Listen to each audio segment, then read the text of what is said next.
Uh-oh. I got the grubby mat out. That means I'm fixing things. VPETs. They're electronic devices. Electronic devices kind of have a shelf life. And after that shelf life expires, they don't really work the way they're supposed to. This is a original Japanese version 3. These were released in 1997, I believe, maybe 1998 for the version 3 specifically. That age is starting to show on this. This is actually Alex's device, and he was fighting his, I believe it was Patamon, against the D terminal, and yeah, it kind of just faded. It died, it bugged out on me, so as I said, I opened it up to give it a clean, but it was sparkling in there, so really, it's another capacitor issue, I think. And there was nothing on the screen, and it comes back with the egg, and you hatch again. Not really ideal when you're trying to keep these alive and keep them, you know, evolving. So I'm going to have a look at it. It sounds like a capacitor issue. And essentially what capacitor is just a small drum, in the case of these anyway, a small drum that acts as a substitute battery that can hold power for longer.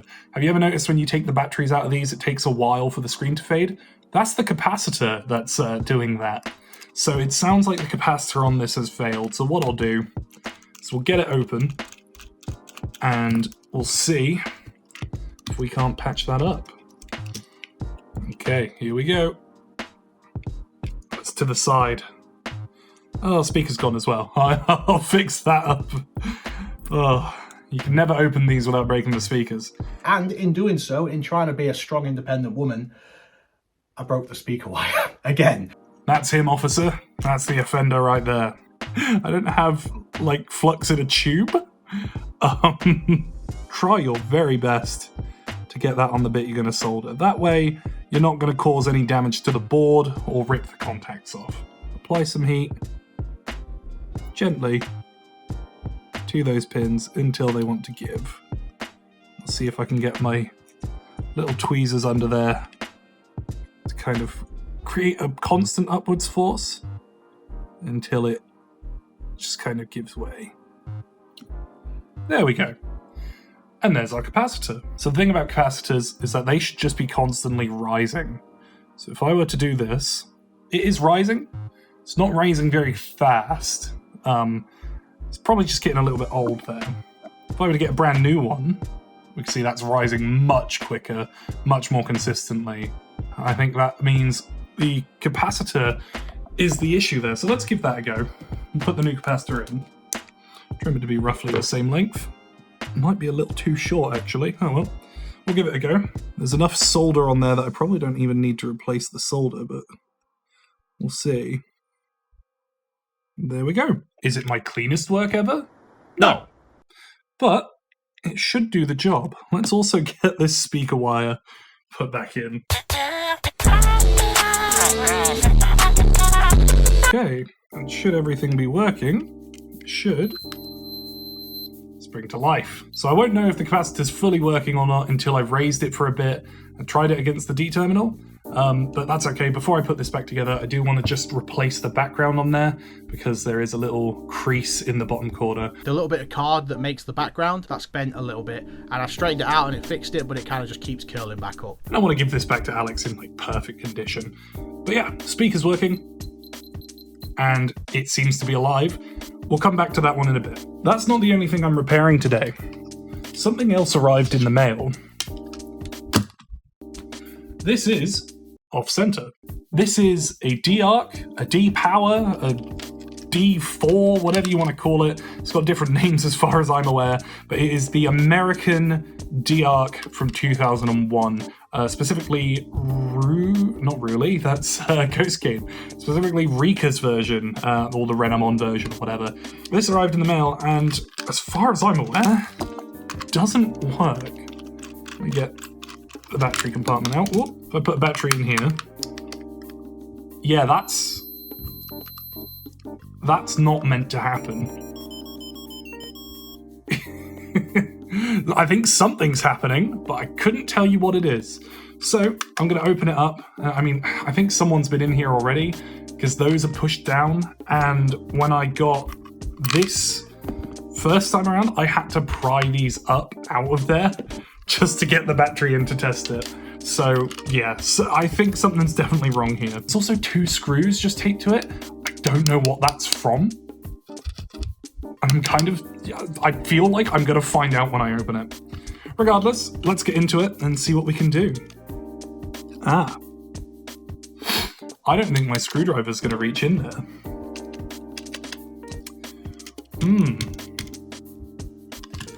That is difficult. I'm gonna need another tool. Another screwdriver. I don't know if I've got another screwdriver. I had to go to Tesco. I literally just needed some cheap screwdrivers to get into the narrow holes. I may never use these again. We'll see. Let's get the screw mat. We got the big one. We got the weird one. And this one, I think is stripped. Definitely feels stripped. You see that in there? That guy. Yeah, that looks stripped. This is causing quite the fight. This is the weirdest way I've ever taken a device apart in my life. But it's working. Hey, there we go. Now, I did try to extract this, but look at how stripped that is. Yeah, I'm glad that I figured that out. Essentially what I did was cut the speaker wires away from the board so that I could have access to it and just twist it off. I also bent these pins out the way so it wasn't getting in the way. While I was doing that, I have noticed that, yeah, my initial theory is correct. Someone's been in here because these are not the original speaker wires, and the soldering job, I don't know if you could see that there, was just kind of subpar. Okay. So the pendulum's kind of important. That's also quite important. The pendulum's quite important because it's got one of these springs that if you lose, that's gone forever. It will ping off into oblivion and you'll never see it again. So I'm going to try and... Let's have a look here. Yeah, so it looks like there's a bit of dirt on those contacts there. I don't know if you can see that. But those contacts essentially tell the screen what to display. And if they're dirty, they might not work so well. Also, the contacts on the buttons here look a little dirty. So overall, I think I'm just going to give the whole board a bit of a clean. So I'll put that to the side before I do that. Here we have just the internals. There's nothing really wrong with this, I don't think. Yeah, screen looks fine. There's a little bit of, I think it's rust on the back of the reflector plate there, but that's fine. To clean it, I'm just going to use some isopropyl alcohol and a cotton swab. For safe measure, I'm also going to put a little bit of isopropyl on these connection pads here as well. Let's put it all loosely back together and see if that improves the screen. No, doesn't look like it. Maybe it's the screen itself. So this is a screen from a D3. It does fit, including the little tabs. Let's give that a go. Let's try actually cleaning these contacts here as well.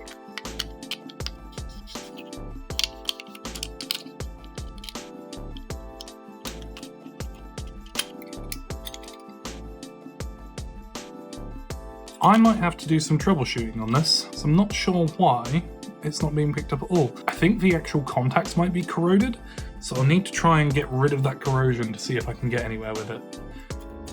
I will report back in just a moment. Okay, so I have soldered on a speaker just temporarily so that I can hear if it works.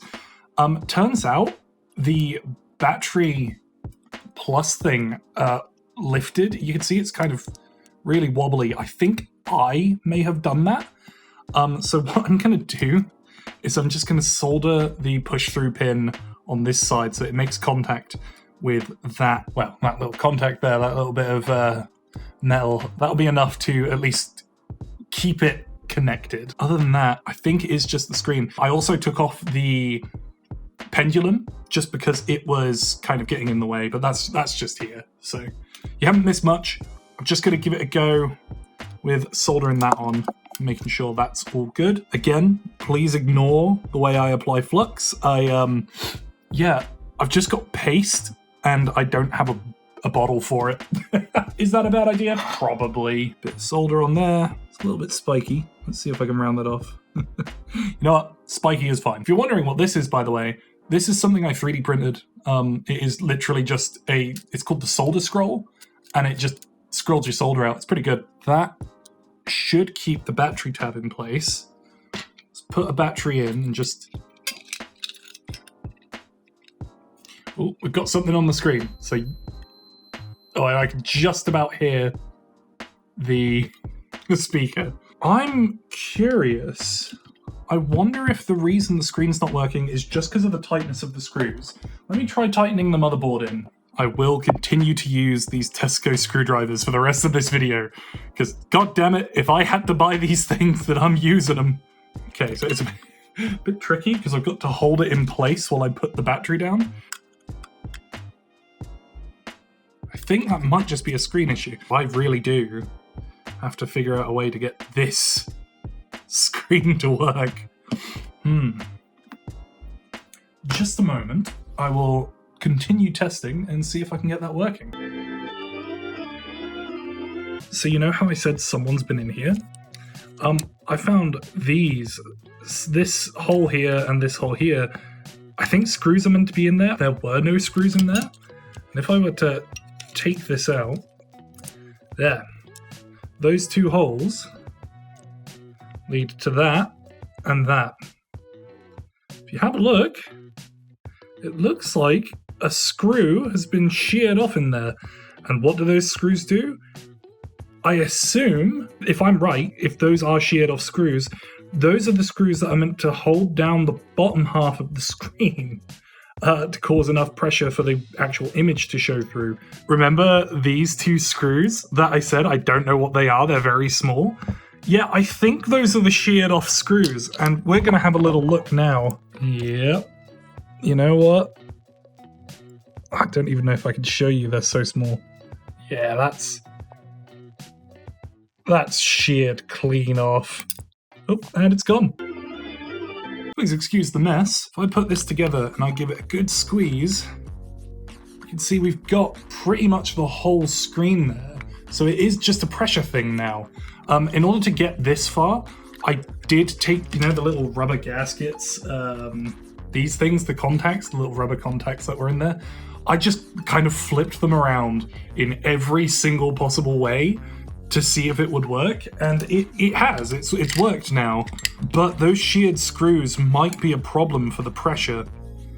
I'm going to put it back together with everything that I've got at the moment, and I'll see if it's enough. If there's just a little line through the bottom, I'm happy with that. I think I've got something here. If I put the battery in, springs to life. It is a little loose. I can tighten the bottom and I get the full screen almost, but when I did tighten the bottom, it kind of went a bit funny at first, and one of the buttons didn't press properly. But yeah, there you go. That's kind of something, eh? Digimon! Hey, shout out to Alex. You got 2 this episode. Right, who we got? Digimon, Renamon, Terriamon, and Digimon. Well, we've gotta go Digimon, haven't we? Hey? That's not bad going. I'm thoroughly impressed. Okay, the buttons are a little stiff, but that might just be the way I put it together. I say the buttons, the bottom button is a little stiff. Pedometer's working because he's doing his little walk animation. Yeah. Hey. I want to test the card slash. My Subway card versus... Ah, here we go. Digimodify. Yeah! Alright, oh, come on, Patamon. That's how long it took to make this. There's Patamon there. Yay! Look at him go! Ah, good job, Patamon. Right, there's one last... Let's get that out of the way. There's one last thing I want to try before I pack up and we wrap this video up. This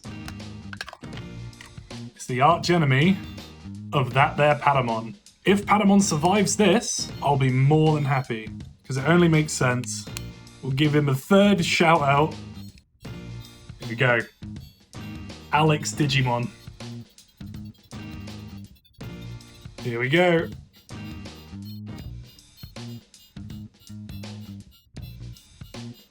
Digigate open. Who we got? Is that Kokatorimon? Yeah.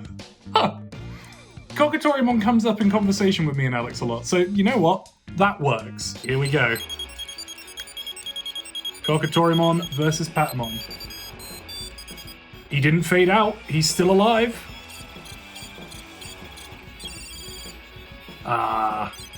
Well, he didn't win the battle, but you know what? Patamon survived the connection, and that is good enough for me. Well, let's get him out of the way. He's not part of this. I think that's been very successful. Yes, there's a little line down the middle there, but considering what it looked like at the beginning, I am dead chuffed with how far that's come. Not bad going, and you know what? There's a poo on the screen, but we've saved another beautiful little original V-Pet. And that segues us nicely into something I want to talk about next. Are you coming to the DD UK tournament on Sunday, May 4th, 2025? Because I'm going to be there. And not only am I going to be there, I'm also going to be hosting a Digimon repair shop. So if you've got old Digivices that aren't working, or just something seems off with them, bring them to me. I'll have a little look, see if I can repair them for you. All you have to do is be a participant or a spectator for the event and get in contact using the form in the DD UK server. Yeah, give that a look. I'll put a link to the server in the description. That's a Discord server, by the way. And I promise I'll have actual flux in a bottle for the event. Otherwise, thank you very much for watching. Let me know if there's anything else you'd like to know about these, and yeah, I'll see you next time. I never know what this is called. D-Arc, D-Power, D... Granny? Granny?